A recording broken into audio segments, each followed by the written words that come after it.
ఆ అమ్మాయి తనను కాల్చిన స్నైపర్ ఎవరో కనుగొనడానికి అద్దం పట్టింది. కాని స్నైపర్ ఆమె ప్లాన్ను వెంటనే గమనించి, సినిమాలంతే ఎక్కువ చూసావంటూ నవ్వేశాడు. ఆ అద్దాన్ని కాల్చి పగలగొట్టేశాడు. కాని అమ్మాయి తలదించలేదు.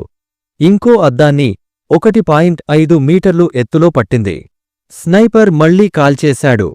కాని ఇదే ఆమె వల. ఆ 2 బుల్లెట్ల దిశ చూసి అమ్మాయి మ్యాథ్స్, ఫిజిక్స్ వాడి స్నైపర్ ఎక్కడ ఉన్నాడో గెస్ చేసింది. 1000 మీటర్ల దూరంలో ఎడమనుంచి కుడికి బుల్లెట్లు వచ్చాయి. అప్పుడు ఆమెకి ఐడియా వచ్చింది.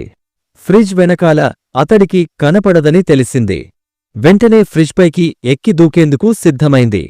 స్నైపర్ ఆమెను వెతుకుతుండగా కర్టెన్ కదలడాన్ని గమనించి మళ్లీ కాల్చాడు. అదృష్టవశాత్తు ఆమె బుల్లెట్కి తప్పించుకుంది. కింద పడినప్పుడు పిస్టల్ తీసుకోవాలనుకుంది కాని రాలేదు. వెంటనే సోఫా ఎత్తేసింది. అది స్నైపర్కి కవరయ్యింది. అప్పుడే చూసింది సోఫా వెనకాలే స్నైపర్ రైఫల్ ఉంది. ఇప్పుడు ఆమెకు భయం పోయి ధైర్యం వచ్చేసింది. వెంటనే బుల్లెట్లు లోడ్ చేసి స్నైపర్ను టార్గెట్ చేసింది. అప్పుడు స్నైపర్ చూసి షాక్ అయిపోయాడు. కాల్చడానికి ట్రై చేశాడు. కాని ఆలస్యమైపోయింది.